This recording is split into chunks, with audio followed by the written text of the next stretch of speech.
And who's going to get relegated? Who's going to get relegated? Real Madrid. Oof. And I think actually just getting into the group stages will be as far as they will go this season. The thing is, with Newcastle, interesting window, bought in some good players, but also bought in Steve Bruce. So there's that and more coming up in the next few minutes as the English transfer window is shut. So me and Paddy have all of your questions to go through. I'm going to start. Shoot. This week, RK has written in, what did you make of the transfer deadline day? Surprises, best deal, worst deal? I mean, overall, I think it was middle of the range, let's put it that way. You know, no massive surprises apart from, I would say, David Luiz coming from nowhere. I think the night before. Yeah. I think we can probably say that's the biggest surprise deal, for me at least. I think from a positive, what looks like a really good signing was Moise Kean at Everton. I think a lot of people wouldn't have expected Everton to have gone for a player like that and to have succeeded. Yeah. And it's also interesting that Juventus did let him go in that way as well. But I think a potential to be a really good signing for Everton. Young, dynamic, quick. Really nice up front. In terms of disappointments, I think it's probably a little too early to say. It's a bit harsh. Maybe Maguire a little bit overpriced, but that's probably been talked about quite a lot. The problem is that the second he makes one mistake, you're going to be like, 80 million for that. Yeah, and just exactly. Mugging them off. Exactly. I think with Everton, Alexander Iwobi. Yeah, also good good but deal. 30 million? Ooh, it's expensive. it's a lot. But if they can get him playing, he is talented. Yeah. I would keep an eye on the rest of the window, of course. We know that it's still open elsewhere in Europe, and I think Bayern are going to be very interesting to see what they do after the Zane deal fell through because of the knee injury. They need some width and some talent, and I think they're getting a little bit desperate, so keep an eye on that one. But a quick shout out to subscribe by smashing that like button down there because we've just passed 300k, so this is the start to 400k. Come join us. Yeah. What better place to start than now? But exactly. Yeah, and next question from Aviv Lamech Kalambi. Good one for a Spurs fan. With new signings Lo Celso and Sessegnon, can Spurs finally win a trophy? Will Spurs' new signings flop or succeed? I wouldn't put too much pressure on Sessegnon at the moment. He had a brilliant championship season. Last season wasn't fantastic, although Fulham weren't fantastic. They got relegated. I think he managed 6 assists and 3 goals, which wasn't terrible. Yep. And he's only 19. He's working under Pochettino. I'd give him a while. For Lo Celso, I do expect him to be a very good player. Very happy with Spurs and Ndombele as well. Dybala seems like... It was good while you dreamt about it. Yeah. It was like, it would have been amazing, but it wasn't like the necessity. Like, Pochettino had 3 targets and you got all 3 of them in. Sure, yeah. Yeah, the way people are like, can they finally win a trophy? It's like... Yes or no? Yes, I think Spurs have a good enough squad. They just need that little bit of luck along the way. Sure, yeah. But yeah, it's not like they're the only team that needs to win the trophy. 100%. Yeah, I'm still going to enjoy the season. Exactly. Your go. Next up, Ted Hutton. Have Liverpool taken a risk not signing any first-team players this summer? Love the videos, by the way. Thank you, Ted. Thanks, Ted. So we discussed this a little bit last week, but I think we identified that Liverpool basically didn't see the need to actually sign anyone unless it considerably improved their squad. And I think I brought up last week maybe a new central defender or a new central midfielder may have helped. But they've still got a lot of depth and talent there, so it wasn't a necessity. Basically, I like what Liverpool have done.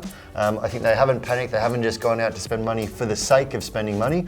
They've got a good enough squad as it is. Fantastic. I don't think it's risky at all. I think it's justification and it's confidence in the squad they have. They haven't lost anyone major. Correct. So that would have a knock-on effect. Exactly. Apart from Danny Sturridge, but major? No. Yeah. So to Heath's question, where will Newcastle finish with these new signings? Interesting window for them. The thing is with Newcastle, interesting window, bought in some good players, but also bought in Steve Bruce. Like, you know what I mean? I feel like they're signing, Joel Linton's very expensive, they still got some good players, Andy Carroll returned as well. Then they lost Ozzy Perez and lost a few. I think with Newcastle, so many people tip them to get relegated. I don't think they're that bad, but they're certainly not going to cause an upset. Yeah, I think they might flirt with that a little bit. I think Joel 15th, 16th. Joel Linton, as you said, quite expensive. Hasn't had a massive track record in the Bundesliga of success. He had a great season last season, of course, but he hasn't. It's not like he's put 10 seasons together of quality consistently. So that's a lot of money to spend on a guy like that. I think they'll flirt with relegation. Yeah. about at best. Next up from Domen Scafar, I think I pronounced that right. How do you think these players will do in their debut La Liga season from 1 to 10? 10 being good. 10 being good. 10 being amazing. Yes, 10 being Ronaldo at Barcelona Okay. 20 years ago. Yeah. And 1 being Modric's first season at Real Madrid. Okay. Frankie de Jong. I'll give him a 6. I think he'll get enough time. He'll do a bit, but also not a lot of pressure on him, I think, because of that squad, which is great. Yep. Griezmann. I think he'll score a lot of goals, so I would say a 9. Yeah. Hazard. 7. Oh, I think he'd do better than that. All right. João Felix. Fantastic in pre-season, but I don't know if he's going to be able to maintain it the whole season, so I would say a 6 too. Yep. I think João Felix is in a very good position because he's young, so you can give him time, but he's also clearly been bought for the starting 11, so he'll get the opportunities. I think he's good. Luka Jovic. 5. Yep. Kieran Trippier. 5. And Junior Firpo. I mean, he's not even going to be first choice at the start, so maybe a 4 with potential ahead of course. Yeah, absolutely. Yep. Okay, from Red Devil 16, rate the top 6 defences from worst to best. So let's do this out of 10. Okay. So rate the defences of these clubs. We've got City. I'm going to go 7. They lost Company. I think Otamendi's on his way out and they haven't replaced them. Yeah, I think Otamendi will stay from necessity. Yeah. Yeah. They got that young kid from Spain. Eric Garcia, yeah. I'm going to go 7. Yeah. Liverpool. 9. Brilliant. Haven't lost anyone. Okay. Especially if Joe Gomez stays fit. Yeah, absolutely. United. Actually, 7. Okay, cool. Yep. I mean, to get 2 new signings into that back line. Into that back line, exactly. Yeah. Pretty good. And De Gea is staying, it looks like. Yeah, yep. So, Agreed. Arsenal. Again, bought in 2 good players, 7. Yep. Spurs. Oh. Tricky one at right back for you. Spurs at right back didn't bring anyone in, but managed to hold on to Alderweireld with that release clause as a flip side. I'm going to go 6. Ooh. Unfortunately for Spurs. I just think that right back is going to be difficult. Yeah, correct. And Chelsea. Chelsea got rid of Cahill, didn't play. Got rid of David Luiz, but I like that Lampard's going with the youngsters. Look, they've got, I think, Ficuri is his name, the youngster. Quite decent. And then Christensen, Rudiger and Zuma. Azpilicueta's still there. Left back could be a bit of a problem with Alonso. I'm going to go 6 for Chelsea. Fair call. So next up from Matsy Patsy. Is that like a mix of us? That's me and you. It feels like he's either Finnish or he's a big fan. Right. How have Ajax handled the team after De Ligt and De Jong and maybe others also have left? Can they make it out of the group stage in the Champions League? They need to make it into the group stage first. That's true. They struggled a little bit against PAOK away. 2-2, but I think they'll get through. It's actually, I mean, you were just in Amsterdam this week to talk to a few people, and we'll talk about that in a second, but I think you can't underestimate not just the losses of De Ligt and De Jong, but also Lasse Schöne in midfield. They also lost Daley Sinkgraven, of course. He went to Leverkusen. So they've actually lost some big names there. Brought a couple in from Central and South America. Again, with Ajax, you never know. They find these stars and they find these talents that other clubs can't. But I think it might be a bit of a recycling year for them. And I think actually just getting into the group stages will be as far as they will go this season. Yeah. I've kind of got to agree with that. Van der Beek may be leaving Real Madrid, may have agreed the deal. I think that the problem is that they haven't just lost key players, they've lost the core as well. Exactly. If you lose Neres, Tadic, or the attackers or the fullbacks, it's kind of like they're not such key players. But they've lost a bit in the middle of the park and it's obviously a bit bang at the back. in the middle and the centre back and your captain. Exactly. Of all the positions to lose, what was the feeling in Amsterdam now? I mean, are they optimistic? How do they I did spoke to a few of them, and one of the main questions was, what do you think the upcoming season? They all feel that they're strong enough again domestically to win another title. But the Champions League is looking very difficult. Look, you've lost 2 of the biggest young stars in the world. Exactly. And reinvesting for Ajax doesn't mean flipping the money over and bringing in a replacement. Correct. Reinvesting means this De Ligt and De Jong money could be seen 5-6 years down the line in a youth product. Sell high, buy low, basically. Yeah, exactly. Okay, from Simon, which one of these is the best value for money transfer? So we've got Julian Brandt to Dortmund for 25 million euros, Ndombele to Spurs for 60 million euros, Sarabia, am I saying that right? Sarabia, yeah. Sarabia to PSG for 18 million, Fekir to Betis for 20, and Quincy Promes to the aforementioned Ajax for 16 million. 16 million. So which one is the best value for money transfer, at least on face value? It has to be Sarabia for me. Yeah? A fantastic year. I think it was 23 goals and 17 assists from Sevilla, and I know he's 27 or 28. But 18 million for a top player, that's mental. Not to say the others are bad. Yeah. I think Brandt's a brilliant signing. Yeah, Fekir as well, if he stays fit. And Ndombele. Yeah. But they were just a bit more. Yeah. I just think 18 million is just fair play. Such a phenomenal price. I probably would have said Fekir if he stays fit, but yeah, I mean, Brandt's a great one too. Brandt. Next up from Haider MXD, who said, what will the top four look like for the Bundesliga, La Liga, French League and Premier League? Geez, that's a tough one. He hasn't talked about Serie A. Okay, yeah, no Serie A. Right, obviously. Bundesliga top four. Bundesliga, I'm gonna say Dortmund, Bayern, Leverkusen, Leipzig. Yep. Yeah. I'd agree with that. Yep. French League, to be honest, it's PSG, Daylight, maybe Marseille, maybe Monaco. Actually, I'm not sure Monaco because they're poor season. I'm going PSG. I think Lille will stay in second because they've invested a lot with that Pepe money. Yep. I'm going to go Lyon in third. Again, they've invested a lot, even losing Fekir. And Marseille to get back into fourth. Sure. Although in France, the top three is Champions League. It's not top four. La Liga? La Liga. The obvious face, I think Barca will win it. I think Real actually will still be third.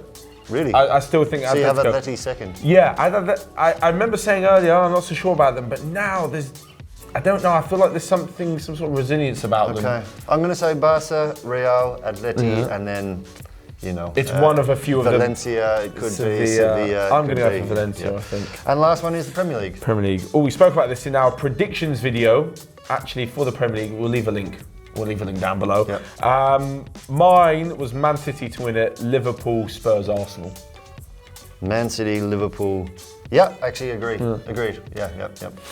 Cool. From Ayesh Misra, if there was a league with PSG, Barca, Real Madrid, Tottenham, Man City, Liverpool, Bayern, Juventus, where would everyone finish? Why don't we just give me who's gonna win that league and who's gonna get relegated? One team each. Otherwise, we'll be here all day. Okay, yeah. Who's gonna? So there's PSG, Barca, Real Madrid, Spurs, City, Liverpool, Bayern, Juventus. But technically, a league.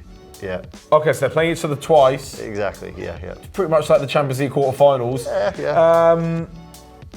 Wow, God, I would say. God, it's really difficult. Come on. Spit it out. Yeah. I'm going to go for Man City. Okay, yeah. And who's going to get relegated? Who's going to get relegated? Real Madrid. Oof. Wow. That's the funny thing is that if that league happened, whoever goes down, you're going to be like, oh my God, they got relegated. Yeah, but that's true. Yeah. That's a big call though, mate. That's a big call. Well, who else can get relegated? Spurs. Yeah, I know. Spurs were the obvious one, but I was like, I'm not going to do that. Yeah, okay. Second last. It's me again from Nikhil Takua. We all know the best managers, but how would you rate these managers? Let's do this out of 10. Valverde at Barca? 6. I've seen so many people trashing Valverde saying, we suck, we need a new manager, the Barcelona fans. I'm like, what's going on? You're winning the league every year. Like, yeah, he's not winning the Champions League, but neither are the other, 15 teams from the last 16. Okay, so a 6, wow. and he's still decent. It's obviously something that you feel strongly about. Yeah, absolutely. Nuno Santo at Wolves? People complaining. Brilliant. Yep. 8. Okay, Marco Silva at Everton. Big season for him after all this. Yeah, big season. 6. 6, okay. Needs to improve. Jose Bordalas at Getafe? Did a great job with Getafe. 7. Yeah, and Garcia Toral at Valencia? 5. I'm going 4. Actually, to be fair, no, actually, what am I talking about? They won the trophy. They won the Copa del Rey. Okay, maybe 7 then. Okay, all right. Maybe 7. Next up, Valverde Venom. Okay. Again, great name. Name your front 3 in your all-time 11. All-time 11. So oh my God. I'm going to go with Messi. I'm not going to include Ronaldo because it's a front three. Yeah. If it was a front one, I would probably go for Ronaldo. But I just want to see this team come together. So I would say Messi. Too difficult. Who? You're going to miss out Henry. someone. Yeah. And obviously Mark Viduka. How good would that be? Mark Viduka. Messi next to Mark Viduka. That would be insane. Yeah. I think I'd go Messi, original Brazilian Ronaldo, and Ronaldinho. Pretty decent too. From Moses Makola, quickfire legend version. There we go. R9 or Cruyff? I didn't see Cruyff play, so it's a bit hard. So Ronaldo. Puyol or Cannavaro? Puyol. Really? Okay. Van der Sar or Schmeichel? Schmeichel. Yep. Drogba or Henry? Henry. Yeah, even as a Spurs. Yeah, but Drogba used to score against Spurs every single time. So did Henry. You've put me in a... I'll go Henry. Zidane or Ronaldinho? Zidane. Yeah, okay. Lastly but not least, from Raman Thakur, who is better in cracking jokes, Paddy or Matt? If you don't pick my question this time, then I have to talk to your boss, Paddy, about this, and it won't be good for you. Seems like I have to say you now, otherwise he's going to talk to you. It's the obvious answer anyway. I clearly make better jokes than you. We're going to leave this to you guys, because we're going to leave a poll above Paddy's head. Should drop down. We're going to put us two and Nico. Yeah. We'll throw all three of us in there, and you guys can let us know who is funnier. And you can also look out for the community post on YouTube every Wednesday evening, where we will post, so you guys can let us know your Q&A questions. But I think from all of us and the English transfer window, that's it. That's it. See you guys next time.